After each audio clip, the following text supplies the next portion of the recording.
quickly as possible because I know those buckets are very comfortable. I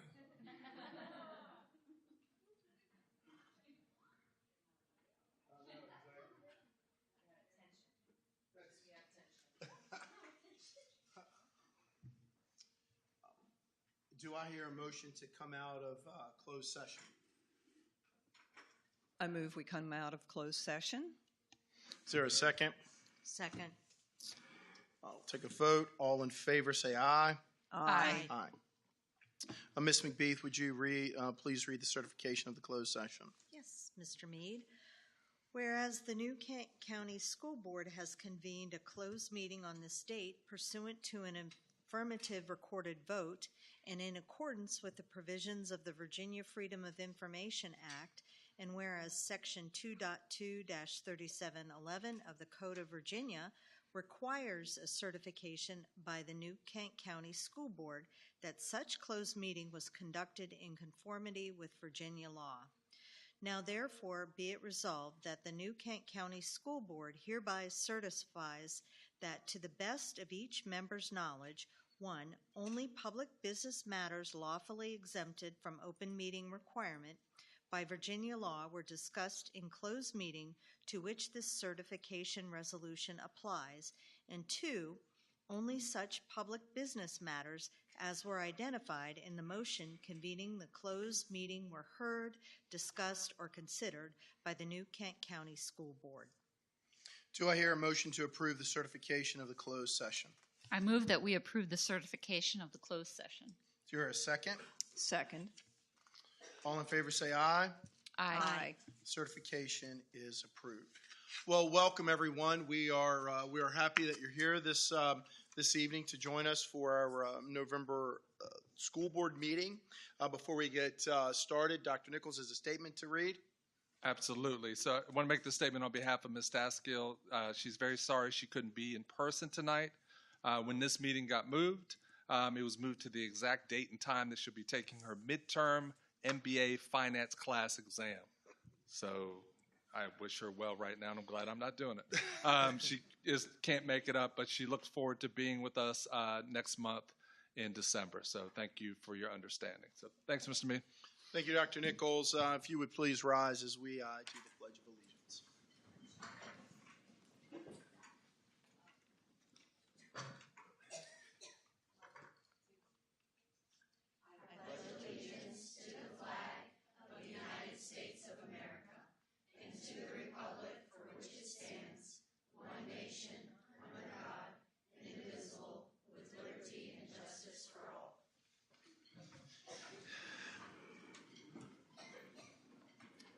Thank you.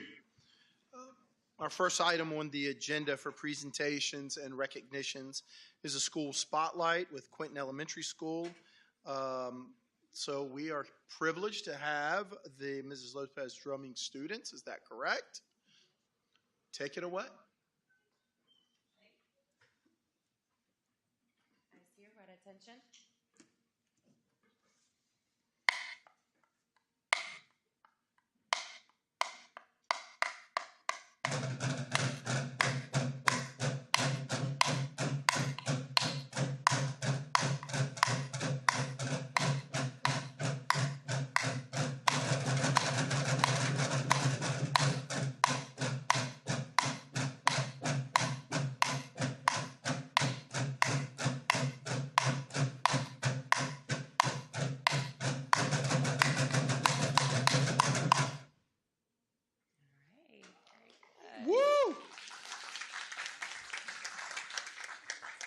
Good evening. My name is Mrs. Lopez. I am the music director at Quinton Elementary, and in front of you this evening is my amazing 5th grade bucket drummers.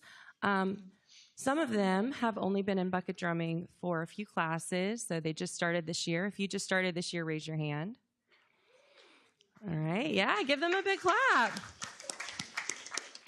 And a lot of them are second-year students, so if you are a second-year student this year, please raise your hand. Very awesome. So we actually kind of run our bucket drumming like a a drum line like you'd see in a marching band. You're going to hear some cadences tonight. We have 3 to play for you, and I have a couple of speakers, child speakers, that are going to come up and share about music clubs. So our first cadence we're going to play for you is The Fleet.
All right.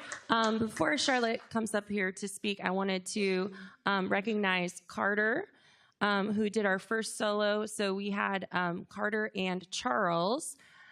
Charles, wave your hand and say hi. There we go. So Carter and Charles made Charles, you are not shy. I see you Quentin all the time. Don't try it. Right. So they made up their own pattern to add to this cadence, and that's what you heard during the show. Hi, my name is Charlotte. This is my second year of music clubs, and I have been in all 3. I would like to thank the school board for letting us have this wonderful performance here today. And I would also like to thank Miss Lopez for being the best music teacher.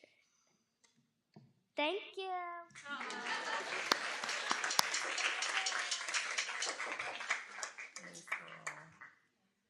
All right, our next song we're going to play for you is called The Chase. And you're going to hear, it's going to sound like a chase. Are you ready? I'm ready to hear. Listen to this.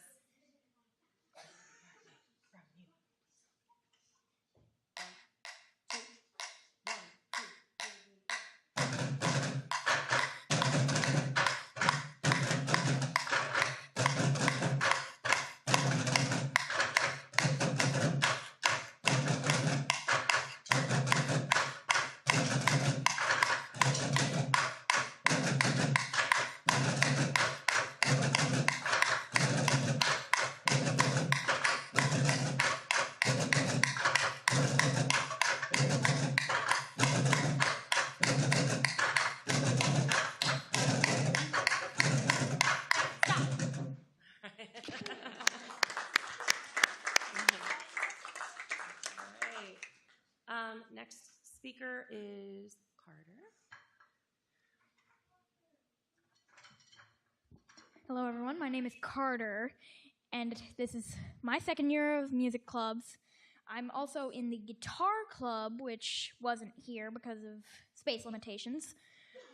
But Tell us how you really feel, Carter. Sorry, Carter. it's okay. But one of the reasons I like music clubs is just, it helps me get my morning energy out. And also thanks to Miss Lopez for just starting up the whole clubs thing. And thanks to the school board for letting us be here.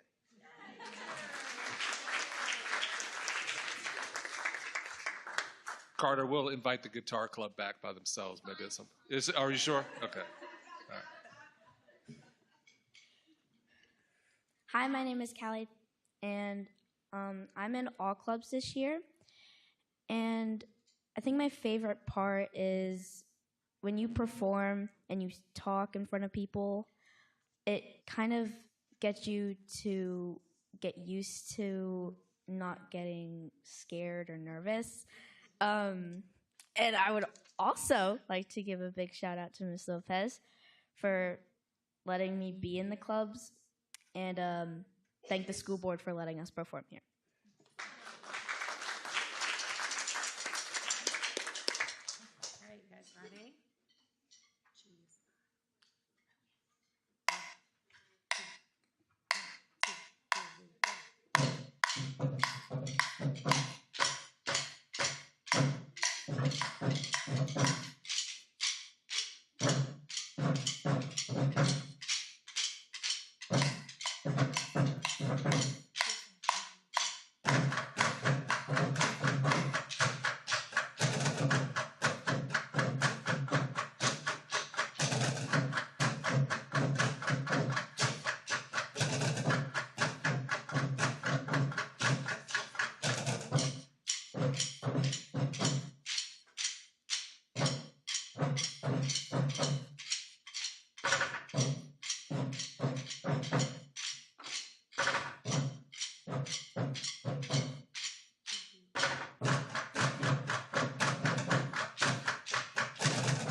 Charles, and then Silas. Charles, come on up.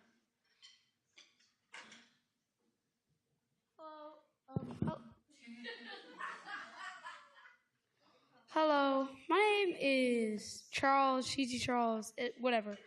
The reason why I like bucket drumming so much is that I can make sound and no one can stop me. And also, what I'm happy about is that people came out tonight.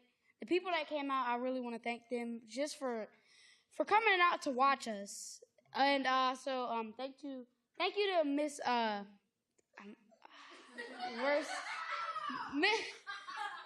worst moment to forget, but Lopez. thank you to our teacher because she really helps. Second year really helps. That's really all I gotta say.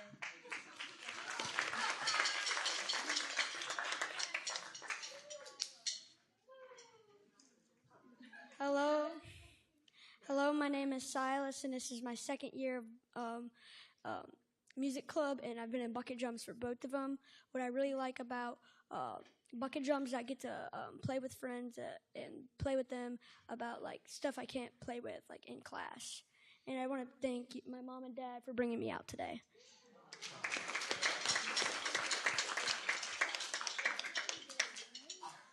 Thank you guys so much for your time. Thank you, guys.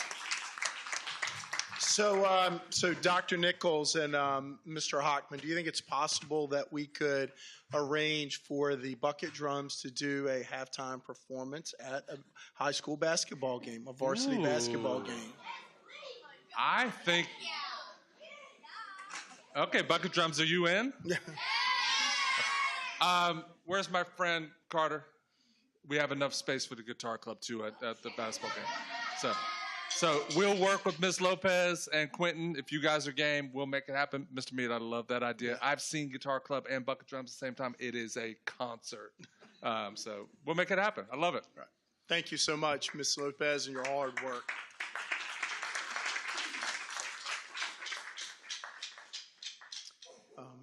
You guys may be dismissed. Yes.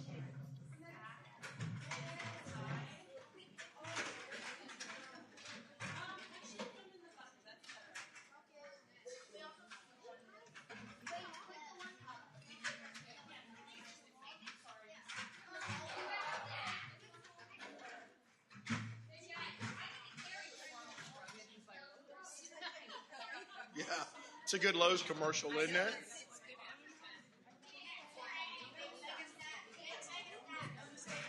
They did it. No, I know. I feel like I should be like at a squirrels game or something. You got it? Thank you, Grandma. Where do we bring these? In the hallway. Just take them to the hallway. To the hallway. Ms. Davis, you can't leave. Okay. Let Charlotte take a couple of those, honey. No one's hurting yourself. Johanna, you can't leave. Hey, it's good to see you guys. Good. Johanna, you can't leave.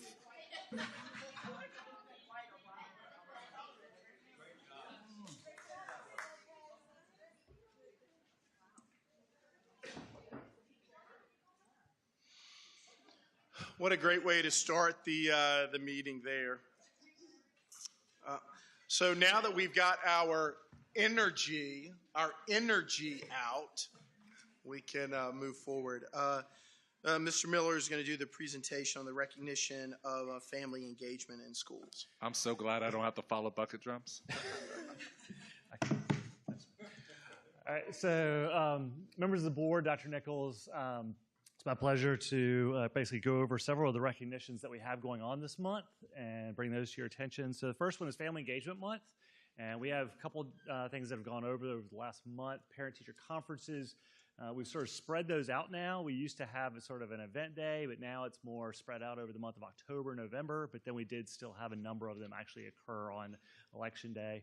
And then Title I family engagement activities. We also, this fall, have had a number of family engagement activities at each of our elementary schools, which are Title I schools, to basically get parents out and help them to see the importance of what their students are doing in classes. And so, but this month is set aside for Family Engagement Month. So then our next should be Native American Heritage Month. Here in New Kent, we have the joy of having approximately 60 to 65 students that represent 4 local tribes, and then a number of people who have moved into the division. And they bring with them history and culture that we get to be a part of and celebrate, and we're very thankful for our Native American families and what they bring to the culture here in the division. So. Then Veterans Day.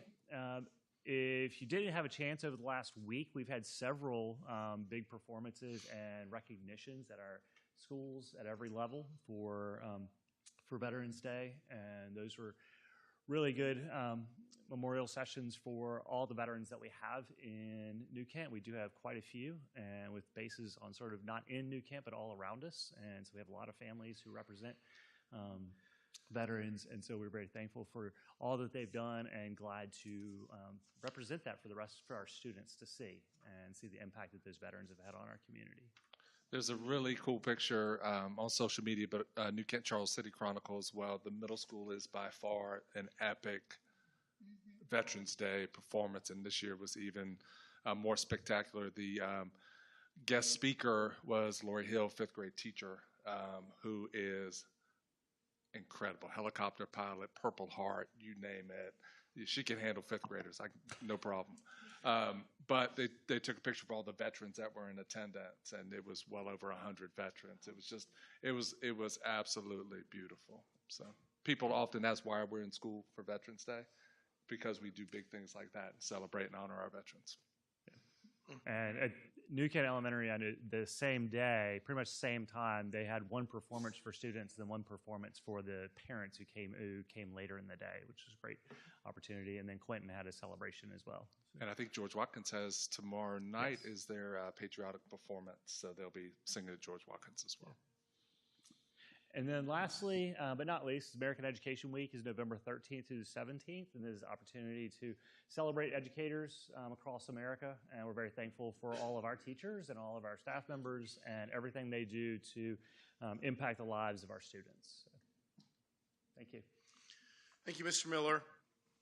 Our last recognition is the recognition of School Psychology Awareness Week. Mr. Dermeyer. Yes, sir. Good afternoon. Good evening. Chairman Mead, members of the board, and Dr. Nichols. So actually last week was National School Psychologist Awareness Week. So just want to shout out to our 3 school psychologists. We have Robin McLean that has been with the county for quite a while, providing services for our students and staff, as well as 2 contract psychologists, Brittany Molnax and Susan Wallace.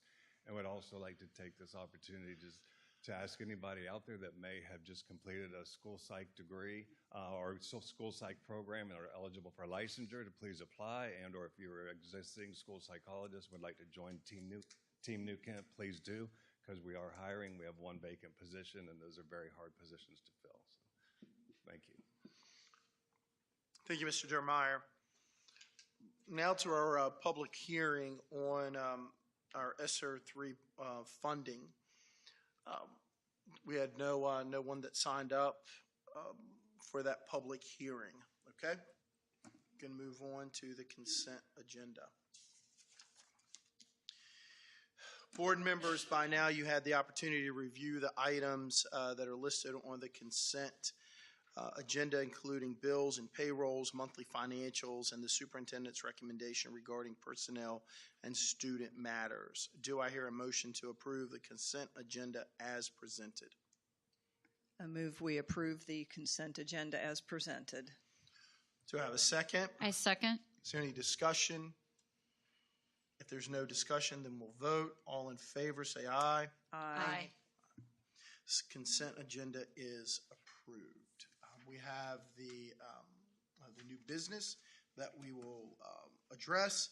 Activity funds audit report for the year end ending June 30th, 2023. Ms. Moran. Mr. Mead, board members, Dr. Nichols. Tonight we just wanted to bring to you our audit report for our activity funds, our student activity funds in our schools. I do believe you have the reports in your board docs, and just a couple things to point out. We did bring to you some school activity fund regulations this year that were brand new, so we did work with our schools on those. So some of the items that you're going to see in there really, in the past we didn't really have comments because we didn't really have a lot of regulations that had to be held. So it's a balance. Shannon, Walt, and I are working on the balance of what those regulations really need to be and how we need to follow them. And sometimes there's going to be a little bit of give and take until we get it just right. So a couple of those items is really clarifying when a PO is required. There are some instances that you'll see where we may not necessarily need a purchase order, and we will make sure that we clarify that in our regulations so that we don't have those findings down the road for those types of items. Also, negative balances is one of those. So an example would be with the New Kent Educational Foundation grants or something that might be reimbursed. In the past, we have had a negative balance potentially in those line items. So just really clarifying that in our regulations that for certain instances that is allowable. So that's 2 examples of things that we might have to adjust. But all in all, a good audit. We're very proud of our bookkeepers, thankful for Shannon for her leadership on the audit. And we'll just continue to do better and to be smart and work together. Thank you, Ms. Morheim. And then year-end transfers for FY23. Correct. This year, our year-end balance of the general fund is $699,196.88, which is about 1.6% of our operating budget for FY23. Just by chance, that is actually the same percentage of year-end balance that we had last year, 1.6%. Not to say that that's normally where we land, but that's a fairly good place, I think, to be. Just want to point out, too, that a portion of those funds was an increase in sales tax that we received from the state. Well, I'd say most of the remainder of those is through attrition and vacancies that we had last year. We are asking that you also approve to transfer $100,000 of that to our school set-aside account. If you remember in the past, the county had a school set-aside account that we used collectively with the county, and we utilized that for the build of Quinton Elementary School. Once we completed that project, we did ask that they separate us and have a school set-aside account specifically for school projects so we could continue to contribute money into that account. So we had $250,000 there, and we'd like to continue to do that to move forward for upcoming projects. Any Thank you, Ms. questions? Moorheim. Now to the healthcare premium holiday. So we did have a post-renewal meeting with McGriff on November 9th. We did fare much better this year's plan than we had in the prior year plan. We did still have a deficit, but it was $183,901, which is an improvement, and we do see some improvements and some positive feedback. Our pharmacy claims are down. So we are looking to recommend a premium holiday for staff. That would be for medical and dental, and also this year we'd be adding vision to that as well. The total cost for that is $141,570, and we feel very comfortable with that, and that's the recommendation that we're making tonight. What that means, no employee with our healthcare coverage will see a deduction in their December paychecks. For the entire month, correct? For the entire month. Thank you. The next is FY24 additional state funding appropriation. So as you all know, there was a special session, General Assembly session, and we did receive a calculation tool letting us know what funding would be provided to our district with this funding. With that, we did receive $863,871 for the All-In Virginia implementation.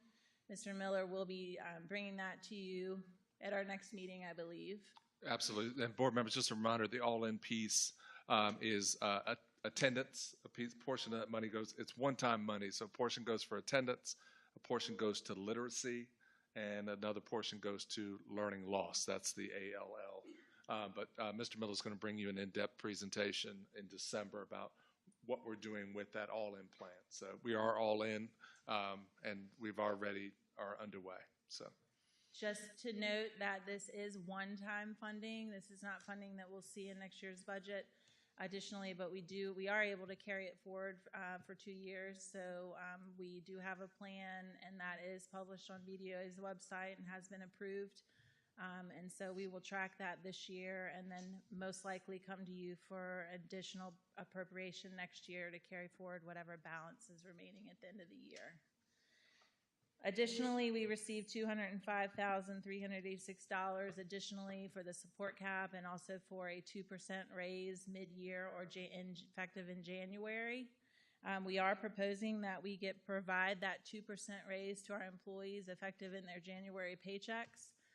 So this would be any full-time or part-time employee. Really, we're applying that basically as a cost of living increase to our current scales. So everyone, even the folks at the top of the scale, would see that adjustment. What we're asking you to do tonight is really just appropriate the state funding, which is $1.2 million.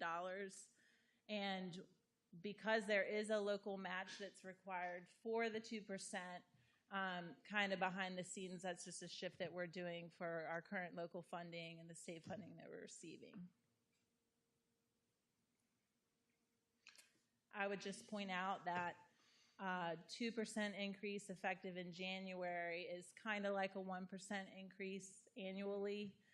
For our 10-month employees, they will receive a little bit more than half a year because they are paid through August. So I'll just point that out. If you have any other questions. And it was Haney's underselling it a little bit. It was no easy feat to be able to do this without additional local funds coming to us. We had to make a lot of things happen on our end. Our employees deserve it. This will help us try to keep up, but Henrico did 8.4% out the gate. So even us doing this puts us behind some of our competitors. So Haney and her team have been instrumental in making this happen. You hear 2% raise, you're getting the money. We got just a little over a third of the money to make it happen. The rest we had to work through on our end. And we run a tight budget as it is. It was tough. So it is. That's based on our local. We have Too many people over here. So that's based on our local composite index. So basically, the state has has a tool which tells us that they expect us to pay a portion of that 2%. Yes, ma'am, that's correct. And if you remember in the original governor's budget, there was a bonus that was in, and we did budget for that. So also in the calc tool, that funding came out, so it kind of was just replaced, and there were guidelines of which we had to follow. Some divisions had already provided greater than a 5% in the current year or last year's budget, and if they had done that, then they were able to basically certify that they had already provided the 2%. So you are hearing of some divisions who are not making any adjustments in January because they feel that they've already given that increase. Some divisions are denying the funding. They're not able to find additional funding to provide the 2%. Some are opting for a bonus, which is more of a one-time, just because of the concerns of really making sure we're going to see the rest of the 2% in next year's budget. So there has been a lot of thought put into it across the region in different areas. Everybody's picture and announcement looks a little different because everybody's budget was a little bit different in what was included. So just keep that in mind when you're reading different, Right. articles and things out there about what folks are doing. So basically, our 2% raises their total annual income by that 2%. So next year, that is their base income that any raises are based upon. Correct, and as that would be opposed an to 1%. annual increase. So we will have to fund the additional, 1% basically for the annualized rate. And the other thing to point out is that this increase is for teachers and staff. So that's more than just the SOQ funded positions. Correct. And it is, budgeted and funded for SOQ, but of course that's something that we're committed to really working towards compensation and really wanted to make sure that everybody saw the impact of that. Okay, thank you. I think it is a great reminder that you said, Haney, and Dr. Nichols did too, is that we were able to, or you and your staff were able to internalize this financially to make it happen because we did not go back to the board to ask for additional funding for this extra 2%, basically, or whatever the difference was, more or less, which was a significant amount of money when you look in the big picture. Considering we asked for $2 million, we got $600,000, and when you look at the amount of money that we are funding internally out of our own budget just by being good stewards is the word I'm looking for, we're able to make it happen, which is a great accommodation for you and your staff to actually to manipulate things financially so that we can provide that 2% for all of our employees in New Kent County. And Mr. Mead, not to forecast a cliff, but we've had great flexibility the past couple of years with ESSER funding, and we've been really smart about how we've done that across the lifespan of ESSER funds. That flexibility comes to a screeching halt September 2024. September 2024. So a lot of the things we've been able to do and move and shift kind of go away. So really just having an eye on that at the same time so that we're successful today and we can do this, but we can also be successful then too. So it's getting tough and forecasted to get tougher. Thank you for all your hard work. And thank you. I really appreciate it. Any more questions for Ms. Morheim? Again, thank you, Haney. Thank you, Shannon, for all that you that your staff does to make us great stewards of the resources our community provides for us. All three of those do come back before you for a vote. The For year-end action transfer, items. the healthcare premium, and appropriation. Appropriation. Mr. Dermeyer, Special Education Advisory Committee and Bylaws Revision, first read. Good evening again, Chairman Reed, members of the board, Dr. Nichols. I'm here on behalf of the Special Education Advisory Committee. There were a few things that I shared with you through board docs, one of which you'll have as an action item later. But for your first read this evening is a change to the SEAC bylaws, and that area is in Article 6 under meetings, and it's our public comment area. But I also want to introduce to you Ms. Christina Lunsler. She is our chair of our Special Education Advisory Committee, and I don't know if you wanted to have a short word on this because they will be discussing it again at their next meeting. She actually runs the committee, so we probably should have had her name on instead of Mr. Dermeyer. The 2023-2024 theme is knowledge is power. And as our division's growing, we look and our meetings are growing as well. And so last year we took a look. We moved our times up because you guys moved your times up. And then we also, as we get more people in attendance, we had a public comment. So number C has always been there. The highlight below the second paragraph is what we're asking to addend, just to align a public comment statement before so people are not upset or offended if we don't acknowledge them or we don't hold people up because they want to talk about a concern that is legitimate, but we can handle behind the scenes through email. We did not need to add virtual meetings like other people did post-pandemic because if you look up at regular meetings, we had already addressed that in our 2021 bylaw submission. And then speaking of meetings, November 15th, this Wednesday, is our next meeting. We invite everybody to attend. We'll be looking at IEPs versus 504s. Any questions? Any questions, board? Again, I think these, we know historically since the pandemic that this has been an area in most school divisions that has grown exponentially for a lot of different reasons. And I think it is critical that as we address the needs of our students and of our families and our community, that we do work diligently to make sure we get this right and ultimately try to get it right the first time, because we know how difficult it is that once you put something in motion for a student, to try to go backwards makes it really, really difficult. And so I think that's why these advisory committees are so critical in trying to answer the questions up front so that you're not trying to do them on the back end. So I appreciate all your effort and energy to get this right on the front end so that we can make continual progress on the back end. So thank you so much for your effort and your energy in getting this done. Thank you. We certainly have the energy in our chair at this point in time, and we welcome individuals to please come out and visit us at a SEAC meeting in the future. Thank you so much. Next is course request, first read. Mr. Miller. Good evening, members of the board, Dr. Nichols again. Each fall, we bring forth any new courses that we would like to offer at the high school level and for your approval to add to the course catalog. So tonight we have a slate of 5 courses, all within the sort of CTE field, and these are all career pathways that we're working on. And so a couple of those, we had 2 entrepreneurship classes that will actually be completers for other sequences and their own sequence. So a student could take, say, culinary and then entrepreneurship and actually be a completer.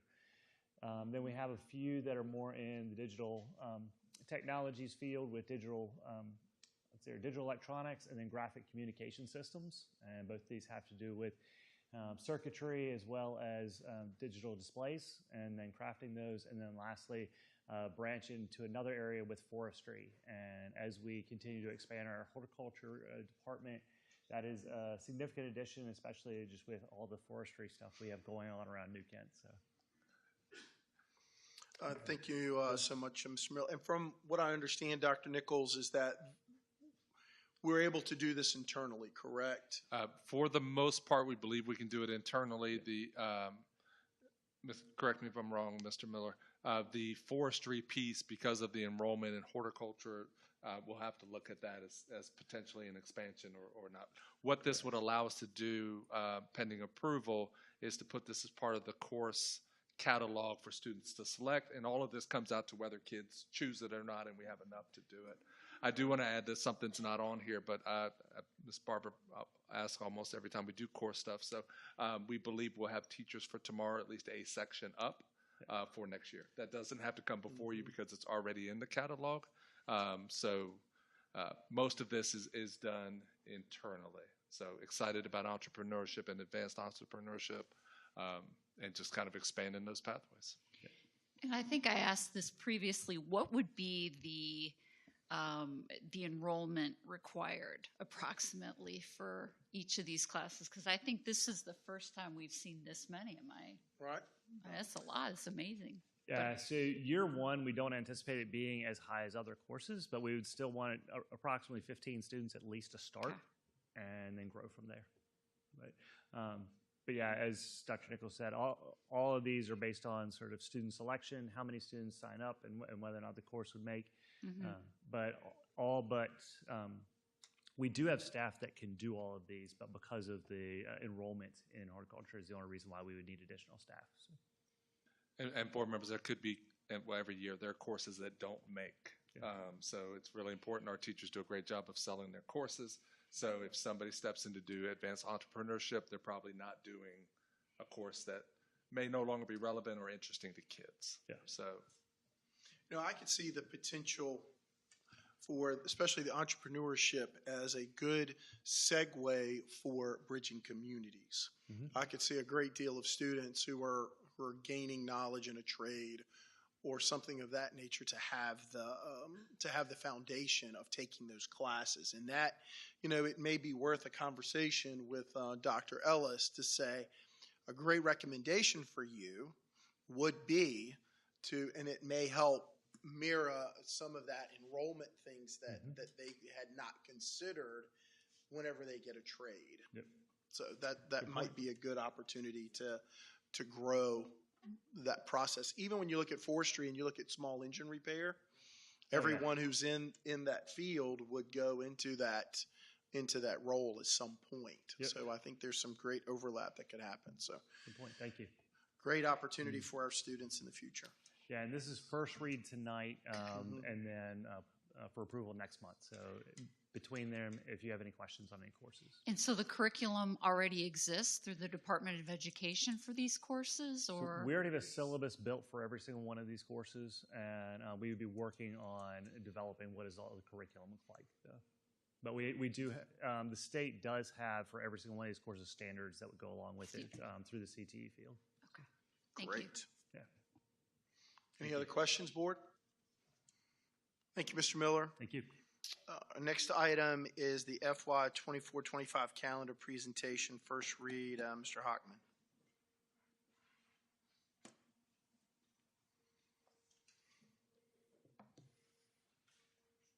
Mr. Chair, Madam Vice Chair, members of the board, Dr. Nichols, I'm here to speak with you about the calendar.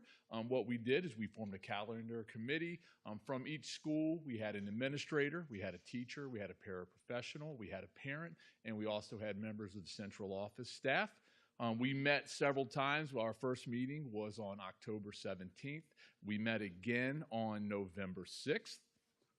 The goals for these meetings were very clearly to create a 2024-25 and 2025-26 school calendar.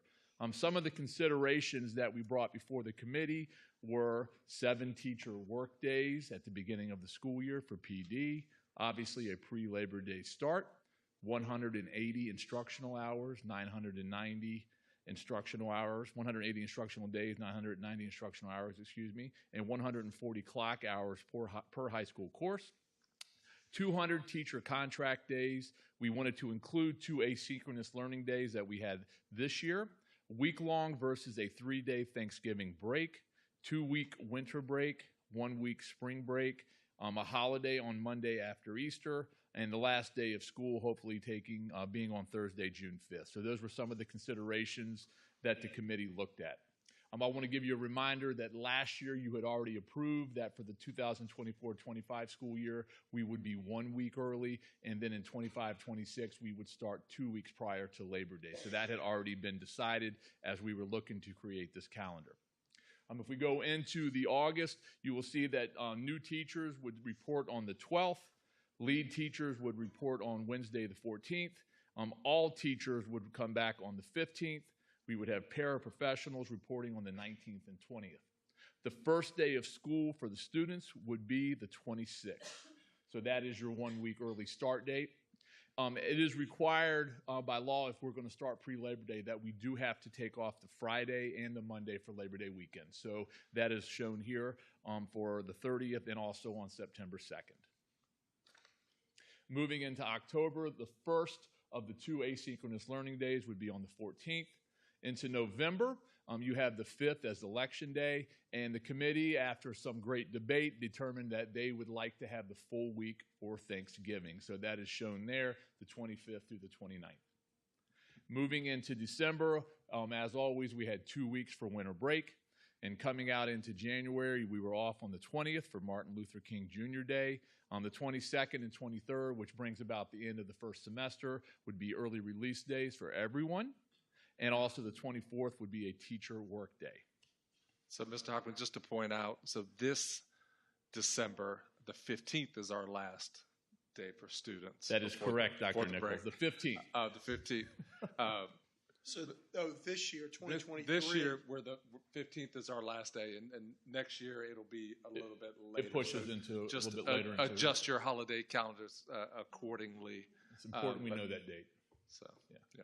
Thank you. So like I said, the 24th of January would be a teacher work day. And moving into February, the 17th would be a President's Day holiday.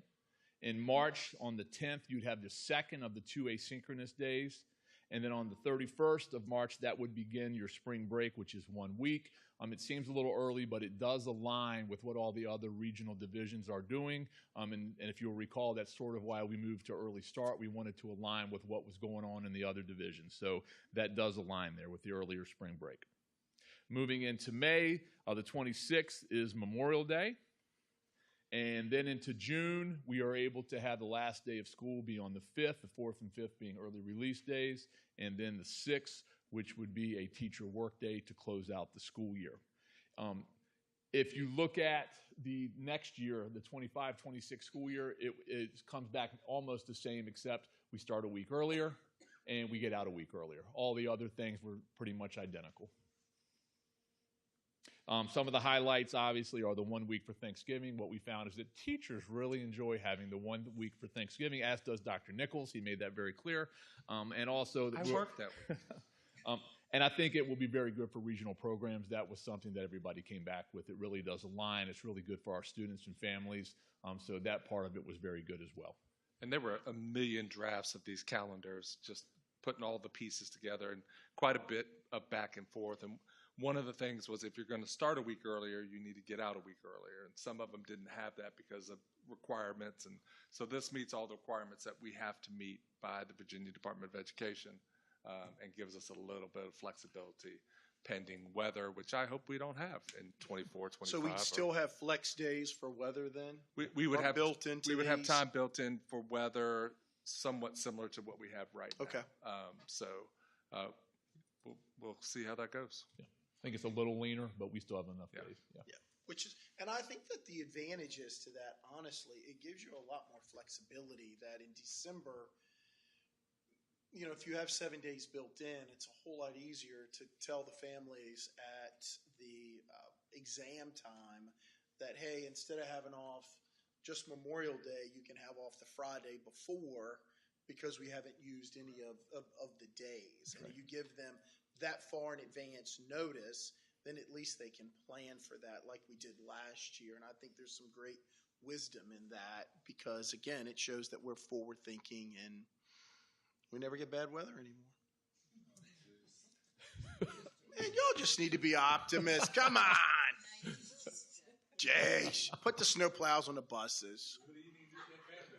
Come on. Yeah. that is our presentation for you. And if there's any other questions. So this will be up for the next month for feedback and any feedback we get in between now and December.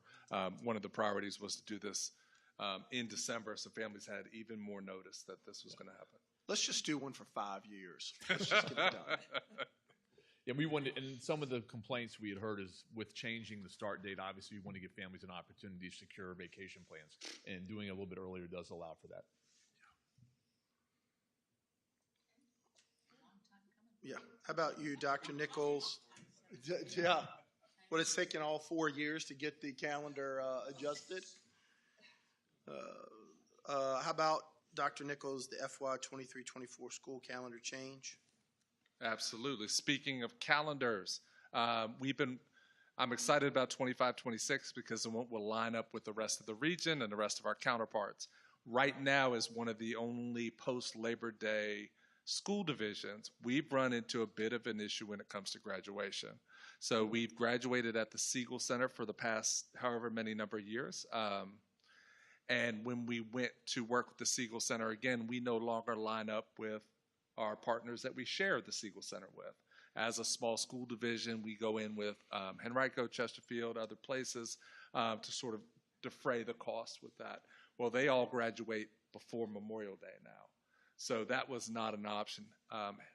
Henrico has moved to the new, not quite finished, Henrico's Convention Center, whatever that is. That arena. Which isn't really conducive to us as well. So we've been working hard about what an alternate would be. So we do not fit with any of the upcoming graduation classes in the gym. You would get like 1.5 tickets. So that's not an option. We did look at outside. The one time I've tried to do a graduation outside, we had an absolute monsoon. So we've been able to work with the College of William & Mary and York County School Division. They are graduating June 7th and June 8th. We plan to graduate June 7th. That was our original date. So we'd like to shift the venue, which doesn't require board approval. So this is really just informational for the first part and then a request. So graduation would be at William & Mary's Kaplan Hall at 3 p.m. on the 7th. What I'm asking the board tonight is to shift June 7th from a full day of school to a half day instead of a full day. That would allow staff to get to the high school, to get to Kaplan Arena. It would also allow families the flexibility to make sure they could get there as well if you have younger siblings or whatever. So we would just move out of the way for graduation to make it a half day. It fits with the number of hours, and it fits with the activities we'd be doing on June 7th towards the end of the school. So the request for you for action tonight is to shift that in the calendar from a full day to a half day. So I'd be happy to answer any questions, but really excited about this venue. Same size, actually a little larger than Siegel, and they've been really great to work with. Parking, they have, actually I don't think is there a garage in Colonial Williamsburg? I think there's one. But no, so parking is right at the arena. They have the staffing, and with our staff, we can make it happen for a graduation. And we'll see. This could be our new graduation venue, or the following year we line back with other school divisions and could look at that too. But. Yeah, I think in theory, it's time to make a change, because when you look at all of the things that we partner with, most of them are directed towards the Bay Rivers on that side. We really don't have any alliances with anything past Bottoms Bridge that we align with anything, and any real relationships with Henrico or Chesterfield, whereas all of our relationships are on the other side with William & Mary and those other school divisions as well. I did ask York County, because they have a graduation at 7. They start at 7, that's why we have the 3 o'clock slide. If they can make York High School the first graduation, that way we can just use their blue flowers and just keep it. Unfortunately, Tab is first, so we will. We can't do that. Yeah, we can't do that. No. Not doing that. But York County has been very cooperative and agreeable to this partnership. That's great. Can we get tickets to that and make a special appearance? Yes, sir. You can absolutely have Thank you. tickets to I'm just graduation. checking. So, Mr. Hockman will take care of that. Can you just remind us again of what the release times would be then for a half day? Ms. Davis and I talked Yeah. about this quite a bit this morning, because is it an early release or a half day? Half day is actually earlier than early release, just to make it even more confusing. So it is, I think 11 or 11:30 and 11:30 and 12:30 would be our releases there. So, and of course, we'd be flexible with families who have younger siblings that want to go to graduation. So you can graduate at 3. We'll be done around 4:30. You can go out to dinner. You can have a graduation party. You can do all those fun things for the remainder of the weekend. So, Wonderful. Any questions? If not, we'll move on to our next item. We'll go to citizen comment. Were there any citizens' comments? Go figure. Anyway. All right, we'll go to our action items. And these action items are coming up for approval by the board. Our first action item under 9A is the consideration for the approval of the year-end transfer FY23. Do I hear a motion to approve the year-end transfer FY23 as presented? I move that we approve the year-end transfer fiscal year 23 as presented. Do you hear a second? Second. Any discussion? If there's no discussion, then we'll vote. All in favor say aye. Aye. The approval has been released. The next item is 9B, consider the approval of the health care premium holiday. Do I hear a motion to approve the renewal of the health care premium holiday as presented? I move that we approve the health care premium holiday as presented. Do you hear a second? I second. Oh, sorry. Any discussion? If there's no discussion, then we'll vote. All in favor say aye. Aye. Healthcare premium holiday is approved. The next item is 9C. Consider approval of the FY24 additional state funds appropriation as presented. I move we approve the additional FY24 state funds appropriation as presented. Do you hear a second? I second. Any discussion? If there's no discussion, then we'll vote. All in favor say aye. Aye. Appropriation of state funds is approved. The next item is 9D. Do I hear a motion to approve the Special Education Advisory Committee as presented? I move we approve the Special Education Advisory Committee as presented. Is there a second? Second. Any discussion? If there's no discussion, then we'll vote. All in favor say aye. Aye. The committee is approved. The last item on the agenda is the consideration, the approval of the FY23-24 school calendar changes. Do I hear a motion to approve the FY23-24 school calendar changes as presented? I move that we approve the fiscal year 23-24 school calendar change as presented. Is there a second? Second. Any discussion? If there's no discussion, then we'll vote. All in favor say aye. Aye. Ayes have it. The school calendar is changed, especially on June the 7th for a half day. Correct? Is that all right? We're done. All right, we're at the point for our school board comments. We'll just start this way with Ms. Swinford. Thank you, Mr. Mead. Just want to thank everybody for coming out tonight. We had the New Kent Educational Foundation Bowl-a-thon on November 4th, which was a great turnout. It's always a great turnout. I think Mr. Valdrigi won the 50-50 raffle. Is that correct? I'm not sure Ms. Valdrigi knows that. Which is good because I think... Did he give the money back? Half of it. Which, it's a funny story because do you remember when he came up to us and didn't know what to do with his raffle tickets? He thought, so we kind of told him what to do, which was nice because he ended up winning. You weren't there for that. But anyways, I'm not sure if we know what the final numbers were with how much money was raised. Mr. Miller, not yet? Okay. All right. Still counting the money, still counting the ballots. All right. No, it was a great turnout, and really appreciate all the work done by the New Kent Educational Foundation. Congratulations to our girls volleyball team that finished up their season at the state tournament this past Saturday. They came up a little bit short, but I think it was a great season for those girls. So looking forward to winter sports, which I think tryouts were this week for a lot of the teams. And just wish everybody well. It was a very busy week last week, but I want to thank my fellow board members who ran great campaigns. Was really proud to serve alongside you and see you all do your thing last week. So really happy and congratulations to all of those that won their elections last week for the school board and board of supervisors. So thank you. Ms. McBee? Thank you, Mr. Mead. I, again, had a great time at the Bowl-a-thon. That was a blast. I really enjoyed that event, and glad to have had the opportunity to participate in it.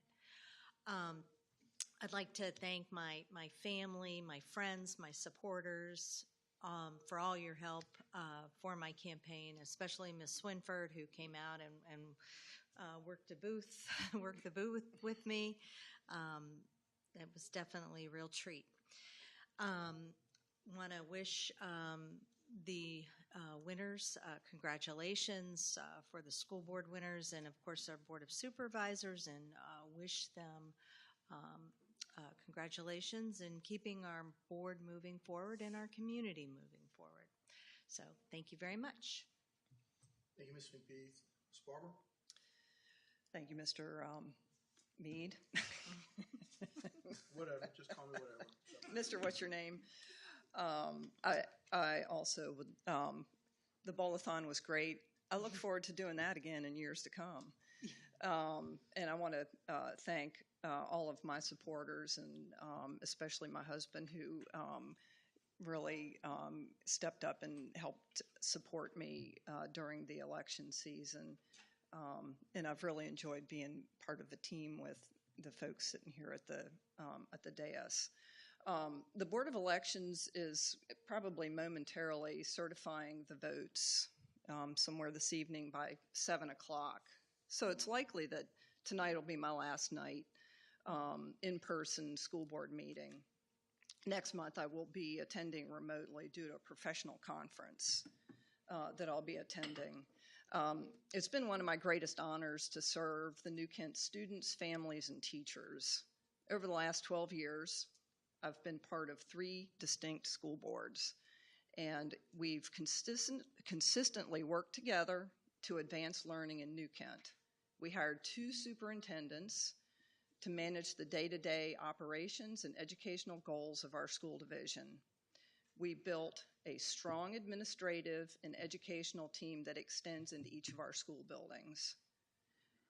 This team is made of some of the best and brightest trained professional educators in the nation, not just Virginia.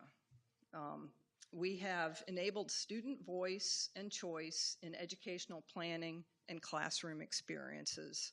We have hired and retained staff fighting for competitive compensation and benefits, promoted a positive and supportive work environment, and we've worked to align resources to achieve desirable outcomes for each and every student that have come through our doors. I'd like to thank the families and citizens of New Kent County for your support over the past 12 years as your District 4 school board representative. This is a great county, and we've accomplished many things together, to include the trade school partnership with Bridging Communities. We've built Quinton Elementary School on time and under budget. That's been probably the most common thing said over the past couple of months. We have also initiated the Naval ROTC, providing visibility to leadership and military opportunities, as well as providing an advanced curriculum where our students are top competitors at the university level. My commitment has been and will continue to be supporting education in New Kent. While the outcome was not what I had hoped, for certain we'll know very shortly, I'd like to thank everyone for their passionate support for my campaign, while also being respectful to my opponent and his supporters and our fellow New Kent citizens. We are New Kent strong, and our commitment to quality education will continue to move us forward. The board is handing off one of the highest performing school divisions in the Commonwealth of Virginia. I wish this team the best as you move forward. Thank you, Ms. Barber, for those kind words. Dr. Nichols? Gosh, I'm not sure I want to follow Ms. Barber. That's harder than following the bucket drums. I also want to thank this board. We have another couple meetings together as a board, but I just want the public to know what you see at a board meeting or a work session is just the tip of the iceberg, the work that these folks do and their commitment to kids and conversations and making tough decisions. It's been an incredible 4 years. Through the toughest 4 years in education, I think we've been the strongest. So also had great time at a bowl-a-thon. If you're wondering who the high bowler was with the 2-game average, it is none other than your superintendent, which tells you something about the quality of bowlers at the bowl-a-thon. But great time, money raised comes right back to our schools. I get to work with some of the best folks in the world. That's what makes my job the best job ever. So just thankful for everybody that we get to work with. We get to show off a little bit this week. And, you know, when you do the work day to day, you don't realize how good and how amazing this place is. So on Wednesday at the Virginia School Board Association, we're going to be sharing the on-time, under-budget story of Quinton Elementary School as one of the early bird sessions. We're also going to be highlighted in success story throughout the conference with some of the work we've been doing with social media and so forth. And then on Thursday, the New Kent High School chorus group is going to perform in front of 130 plus school divisions. So we're very excited. They're going to be the opening entertainment. They're actually opening up for the governor. He speaks right after them. So it's a big week for New Kent, but it just embodies who we are and you know who we try to be on a daily basis. We take care of kids and we do big things for community. So I want to thank you, board members, for allowing me the opportunity to do this work and serve this awesome community. Thank you, Mr. Mead. Thank you, Dr. Nichols. And, you know, I'll probably save the majority of my comments for the next meeting so I can really go off. But anyway, I can say that humbly it has been an incredible opportunity for me to work with Ms. Swinford, Ms. McBeath, Ms. Daskell, and Ms. Barber over the last 4 years. It is a true indication of that with all of us coming from diverse backgrounds and with diverse lifestyles and families, and how we were able to pull together the synergy of such diversity to make things happen in our community is a testimony in and of itself. Is the table that we sit around on a daily basis is a table that at the end of the day, even though we might not agree on everything and every policy and every issue, we do agree on the essentials of why we were elected as officials, and that is to care for the 3,300 plus students that have been given to us as our responsibility of making policy processes and procedures. And I'll be honest with you, I think we've done a pretty daggone good job of that over the last 4 years with the help of an incredible superintendent and an incredible support staff that I would say is second to none in the Commonwealth of Virginia. And I hope people understand that and take that very, very seriously. Because for New Kent to move forward in all of its endeavors educationally, it will need a team like they currently have, without a shadow of a doubt, to move the county forward. Anything less than that will just be a mere substitute, which is not acceptable, I think, in anyone's eyes. And I know that there is going to be a lot of on-the-job training for the next few years. I understand that, but I hope that during this new board that their on-the-job training will heed to wisdom from the people who have been doing it for a long time. because we all would agree that we have gleaned a great deal from one another, and especially Dr. Nichols and his staff on how important it is to care for students and families within our community. So again, it's been a privilege and an honor, and I am humbled by Ms. Barber's words that were so eloquent in being just very, very, you're more gracious than I would ever be, to be honest with you. But, this is just, when you live in New Kent, we live in the greatest place in the world. I'm just going to let you know. Where else would you want to live? If you want to live somewhere else, then move there. But for now, we live here. We stay here. This is our home. This is our community. We're not going anywhere. And so we look forward to being engaged and being responsible citizens that will help do everything in our powers to move things forward. And I'll be honest with you, as a citizen of New Kent, I can't wait till January, or whatever the first January meeting is. I'm going to be sitting right behind that microphone. And I'm going to be using my 3 minutes because, and I say that humbly, but I say that proudly because that's my responsibility as a citizen of New Kent County. If I am not behind that microphone expressing my concerns for the county that I live in, shame on me, because that's the way that things get done in our community. And I feel like that we have done an excellent job as a board hearing those people behind that microphone over the last 4 years and heeding to the call of moving our county forward. So again, thank you, board members. Thank you, Dr. Nichols and the staff, for all that you do. With that being said, at 6:44 p.m., we will adjourn our meeting, and that our next meeting is on December the 4th at 5:30 p.m. This meeting is adjourned.